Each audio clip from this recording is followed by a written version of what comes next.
Welcome back to Season 3 of the podcast. I'm your host, Amanda Blackwood. As many of you know, I wrote my autobiography as a survivor of human trafficking called Custom Justice, but if you didn't know, you do now.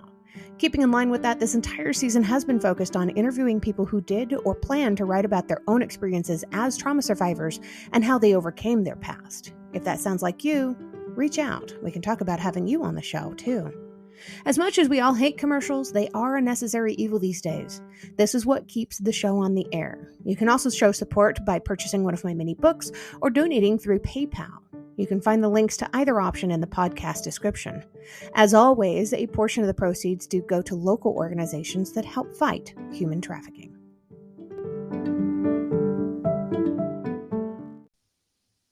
Welcome back to the podcast. My name is Amanda. I'm your host, of course, and today I have an incredible lady with me today by the name of Victoria. Victoria, how do you say your last name? Is that Pelletier? Yeah, Pelletier. Very good. And welcome to the show. Thanks for having me. I'm happy to be here. Yeah, absolutely. I'm excited to get to know you. I know that what we're going to be talking about, the first part of it is some pretty heavy stuff. So I do always include that little disclaimer that, hey, if you guys need to take a pause and walk away, you find that pause button, use it. But Victoria, I'm going to have you kick us off. Tell us a little bit about where did you grow up? Where are you originally from? Well, your audience listeners will probably catch the faintest bit of an accent and detect that I'm originally from Canada. So only when I say out and about or I talk about playing hockey, but otherwise I've been told I'm the least Canadian of many of my work colleagues living in. Very cool. I've been to Canada a couple of times. I used to be a flight attendant. Awesome. Loved it. I loved how friendly the people are there. Do you miss being back home? Yes and no. So I am a proud Canadian. I love, from a culture perspective, a massive, diverse but truly inclusive culture. In fact, Toronto, which is where I'm from, or I spent the majority of my life living in Canada, has actually just been ranked as like the most diverse city in the world, which is amazing. And so I love that. I love that it's a little bit more centrist from a political standpoint, and you can truly vote for the person in the platform rather than a party. So there's things like that I love. I miss that, playing hockey. There's so much more access to that there.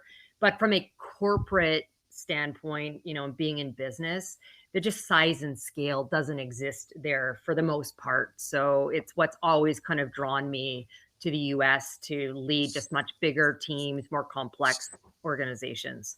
And I now kept getting further and further south. So Toronto, New York, Miami Beach. So I've now fully escaped the Now you're in the nice weather. Except the summer here. It's pretty brutal.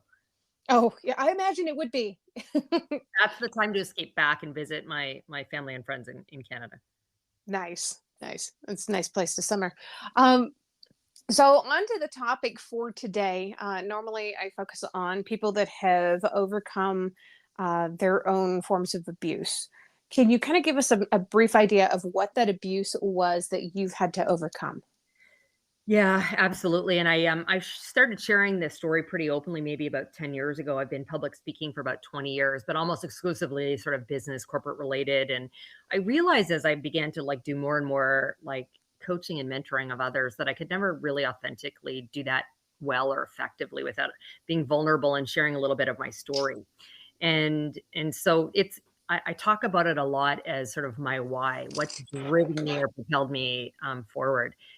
And so that is that I'm born to a drug addicted teenage mother, Julie, who was exceptionally abusive to me. I was pushed upstairs, downstairs once, although not intentional, but through just ongoing carelessness. I had a cigarette in my eye and I wore a patch for months.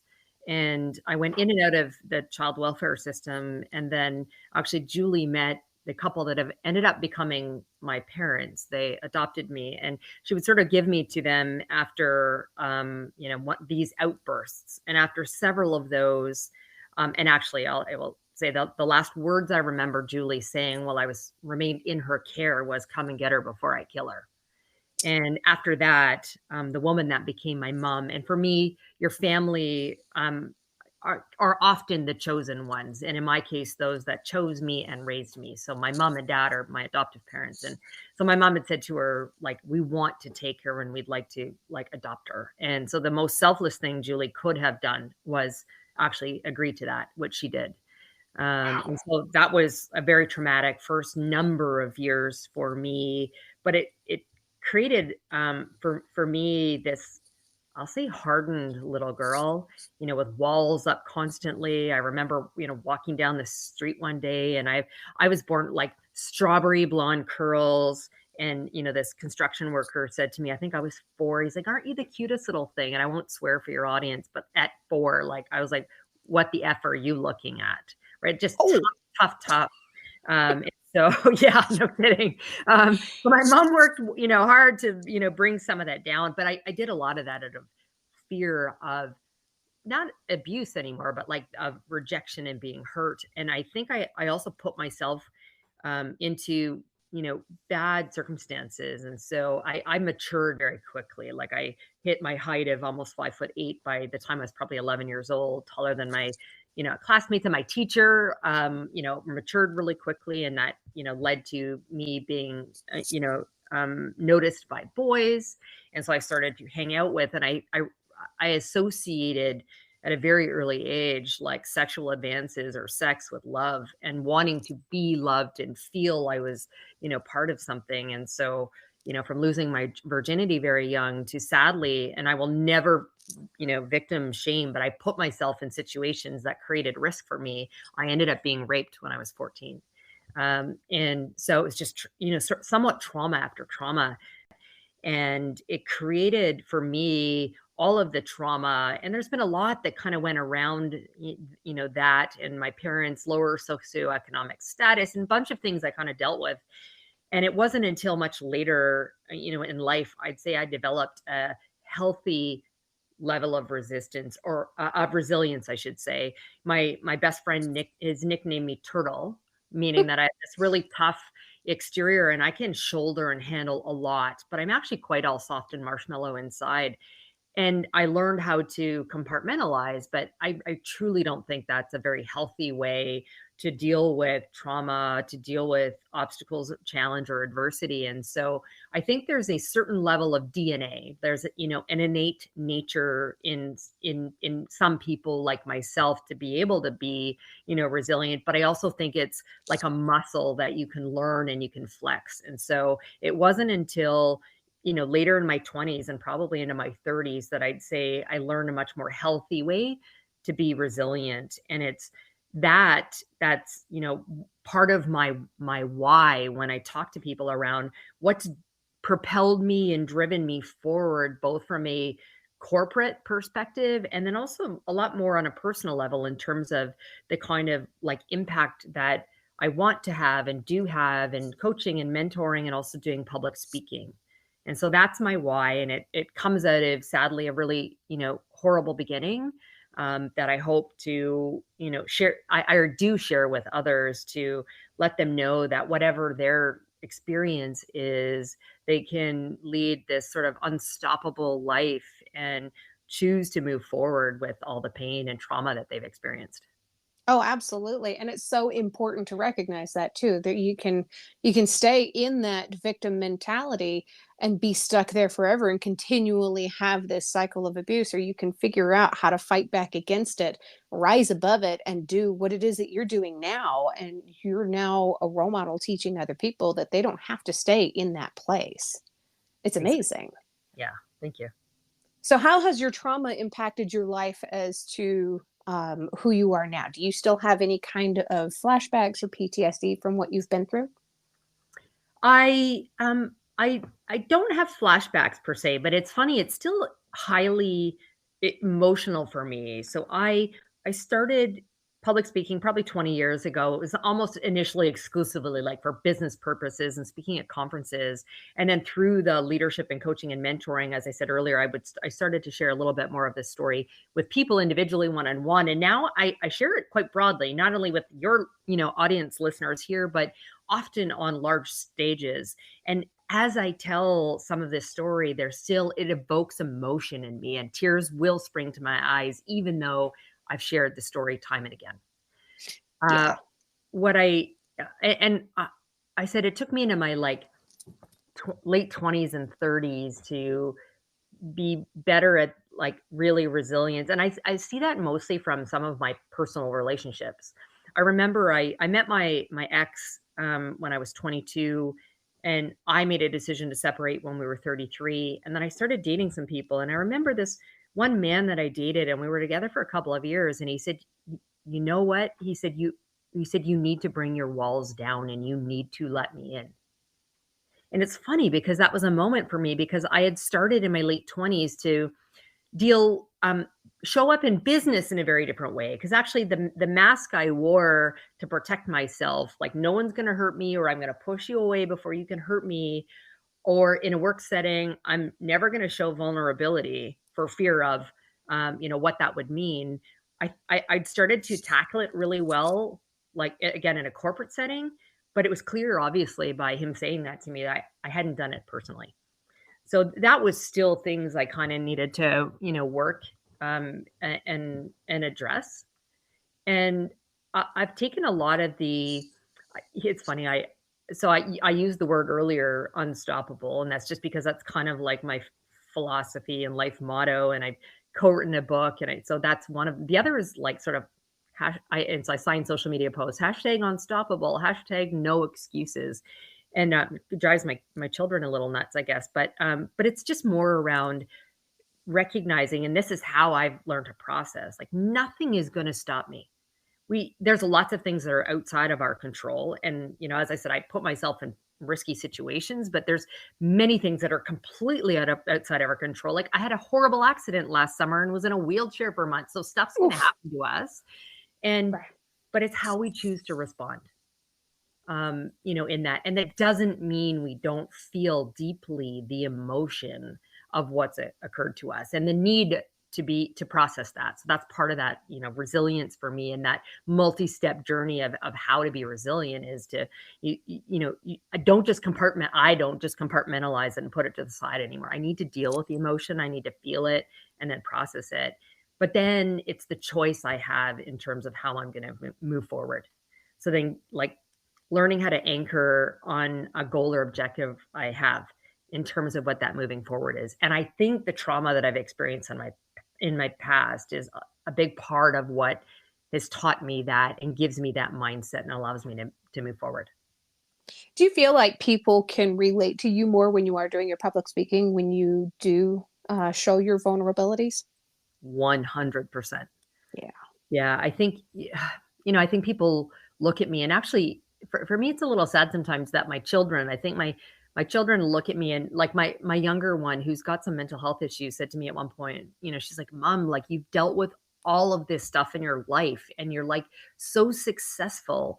And then she feels like a complete failure because she has some mental health issues. She's had trauma. My ex unfortunately passed away from cancer a number of years ago. She's just like, you're able to deal with it and like so much better than I. And so I think when I talk publicly, they don't know all of that history, but what they see is this successful woman who's achieved like an executive, position at a very young age, and I'm a very public figure, but they don't know what's behind that. So it's almost I'm not relatable to them. And so as soon as I tell this story, even if their trauma is very different than mine, they can recognize it and bring it back, and makes it much more relatable, and I become much more human to them. Yes. You're not some mystical creature that has never had hard times in your life. Exactly. Yeah. Everybody has hard times. It's the varying degrees of hard times that most people don't want to discuss or talk about. Yeah. Hiding that vulnerability. Yeah, What do I you think. Hmm. Sorry, go ahead. No, I was gonna say, I think so many people do hide it in this world of like, just the filters and on Instagram or whatever. Like there's this great life that, people attempt to, show for others. And so I actually made a very conscious choice when at the beginning of 2023. I'm not like a New Year's resolution kind of girl. But and funny, it's the beginning of the school year has always felt like the beginning of a new year for me anyway. So that's kind of when I start to think about things. But I often will write kind of an opening like blog post for the year or thoughts. And this year's post for me was a little bit around that. Like it's not all get glitzy and glam. Many people saw in my posts I won awards or I did certain things on television or whatever. And so I think they think my life is so perfect. And I said, no, like let me tell you how 2022 was a year that tested my resilience. From, my husband's back surgery to my sudden passing of my father-in-law to ups and downs with my youngest mental health and substance abuse to my accident, blah, blah, blah. I'm like, this is what's happened. And this is how, so you see this world online, but just understand behind that. So let's take a moment to be much more compassionate for one another, and just be like, recognize the humanity in all of us. What helped you to heal from your trauma? What do you think was the most beneficial thing? I attribute a lot to my mother. She was this like incredible dynamo of a woman who, at the time, I hated so much. She would sit me down for hours to have me talk through feelings and emotions. And when she saw that I would, react or respond to things a certain way, she'd sit me down and it's like, Tori, we need to work through this. And it drove me nuts. But, it's actually now I think I'm incredibly self-reflective and aware as a result of her sitting me down to deeply understand or try to get to the bottom of the reactions and emotions I was having. And so now it's funny, like even I use it across my entire life, not just personally, but I think professionally, I had changed companies, at one point, and I realized I didn't really love it. And it's not like I worked for sort of one of their competitors, and it wasn't that I thought the grass was greener. I just realized I didn't really love either of those. And I was like, wait a second, I'm the common denominator here. So let me sit down and reflect on what is it about me, what I enjoy or I don't enjoy, etc. And that goes back to my mom getting me Wow. to really like be self-aware. That is very cool. That sounds like that's not something that's really gonna be all that easy to try at first, but with practice, it sounds like it could be really helpful to basically anybody.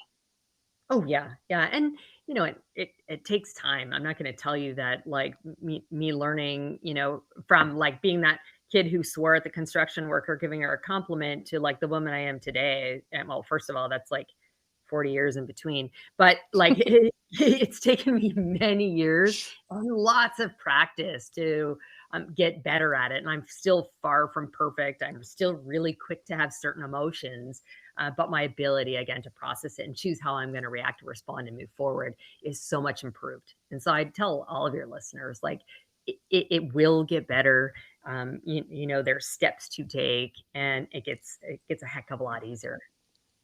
Wow. It sounds like your mom is quite a remarkable person. Not only did she, teach you these really cool ways of being able to cope with stuff, but I mean, taking in a child that's not biologically hers because she loved you and wanted what was best for you. It's so rare to find that. You know, Yeah. is she still with us today? No, she's not. Unfortunately, she Oh, passed away when I was pregnant with my younger one. I was so pregnant I couldn't go to her funeral, sadly. oh, Yeah. oh, that's heartbreaking. I'm sorry you lost her. What an amazing person. Yeah, she was, and you know what? I reflected and I'm like, "Where did my mom get?" Because I actually think my mom's family was relatively dysfunctional.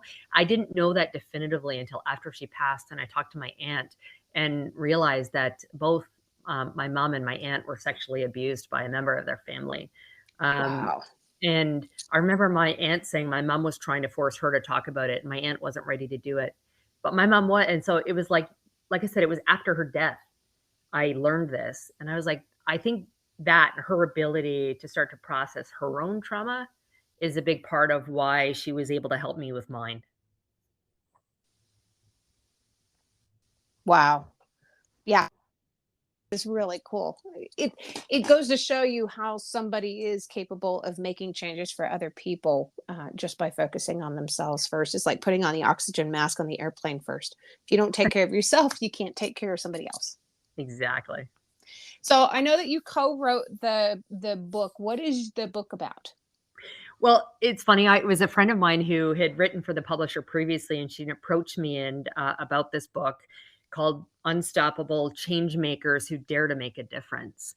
And so, just the title alone, given it was my sort of philosophy, I was like, okay, I'm in. And I think even before I knew all the details, the chapter that I wrote in this book and the publishers ended up making me the opening chapter is called "Courage to Live." And it's a little bit of the story. It was the first time I'd ever put it down on paper. Oh, Uh, wow.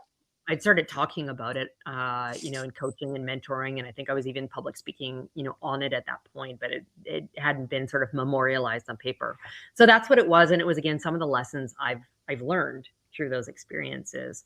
And there was lots of other people, like authors in the book who shared their own stories of being a change maker or, overcoming obstacles. And so I hope to write, the full length book at some point versus just one chapter. We'll see when that comes. Would you be open to reading some of your book for the audience? I would if I had it in front of me right now. No worries, no worries. Can you tell us a little bit about some of the details and what you gained out of writing it? It's cathartic, certainly, to share it so openly and have it be just part of who I am. I think like I've been hyper like advocate around diversity and inclusion for 20 plus years, long before there was kind of, like employees resource groups around. And the biggest part around that is recognition of and understanding of people's lived experiences, whatever they are, whether it's around their experience, as a like an African American who's had to deal with something very differently than me as a white woman. That lived experience, whether it's trauma of sexual or physical abuse. I mean, I think that's what makes our communities and society so rich is that the fact that we all come to a place with these very different experiences. So for me, sharing it, and it's now just embedded and publicly in who I am. So if you want to know who Victoria Peltier is, what drives me and where I come from, that's the starting story. The Simon Sinek's viral "Start with Why," like that's mine. So for me, it was amazing to, like I said, memorialize it and share it so openly, and just be able to move forward, without fear of what that vulnerability would mean to be so open. Right. That's one of the things that I love to spotlight on this podcast too, is that talking about your challenges and stuff doesn't make you weak. It might make you vulnerable, but in the end, that makes you stronger. Exactly. Exactly. Yeah. And where do people go if they want to grab a copy of this book that you've helped to co-write, Unstoppable? I have a website, which is victoria-peltier.com. And so you can certainly get the book there. I share a lot. I said I write blogs and things like that. So the content is there. Podcasts like your amazing one will, be highlighted there, or to hire me as a speaker. Or if you are wanting to get on Instagram, although my daughter tells me I'm old because I'm not on TikTok and Snapchat, but you could find me on those platforms through that site. I'm with you there. I have a TikTok. I hardly ever. It's just not our generation. No. No, I don't want to be on camera that much anyway. Nobody needs to see this mug. That's why I have an audio only podcast right now. So what is it that you typically do? You've mentioned the corporate world several times. Are you open to talking about that? Just kind of give people an idea of how far you've come in your journey. Yeah, for sure. So what I'll tell you is, in one of the pieces of advice I give people is follow your passion, and it's quite, it's okay to pivot. So I thought I was going to be a lawyer. I think my mom made me watch too much LA Law when I was younger, and so that was the plan. I started working, however, at 11. I mentioned socioeconomic status, loving parents, but not tons of money. I never did school trips. We never really had vacations. And so I started working at 11. If I wanted anything outside of the very basics at home, I would need to buy it. The Sony Walkman. Again, I'm dating myself. Those sorts of things. So I started working at 11 in a hair salon. By 14, I was the assistant manager at the shoe store I worked at. I Gosh. graduated. I graduated high school at 16. So I did start like even in the kind of the corporate world a little bit younger than others. I worked for a bank while I was in university. And I got promoted up through the bank quite quickly. So when they offered me a relocation across country and a promotion, I thought I would just take a year off before going to law school. And what I realized is I actually really loved the corporate world, and they promoted me into leadership, within the bank. And I never went to law school, and nor did I ever, move back to my original hometown. And within a number of years after working at the bank, I got recruited to become the chief operating officer of an outsourcing company at age 24. And a new mother. I was like, my son was like 3 months old. It was a massive stretch role for me. And ever since, I've sort of stayed at the C-suite or senior executive level, leading large businesses or markets for predominantly Fortune 500 companies. Like I work for American Express and for IBM and for Accenture. And then I also sit on a few boards, and then public speaking has been a little bit of my, not only my side hustle, but quite honestly, a little bit of a passion project for me. It gives me great joy to speak and share and engage with people on stages, literally or virtually now. That is amazing. You have come so far from that little foul-mouthed 4-year-old yelling at the construction workers. That's right. I hope you're proud of who you've become. You're amazing. Thank you. Thank you. And Victoria, I just so appreciate you coming on my podcast with me. I know my podcast is considerably smaller than some of the other ones that you speak on, and my stage isn't nearly quite the same size, but I do know that even on these small stages like mine, you can have a profound impact on somebody who needs to hear your message. Thank you. Thanks for having me.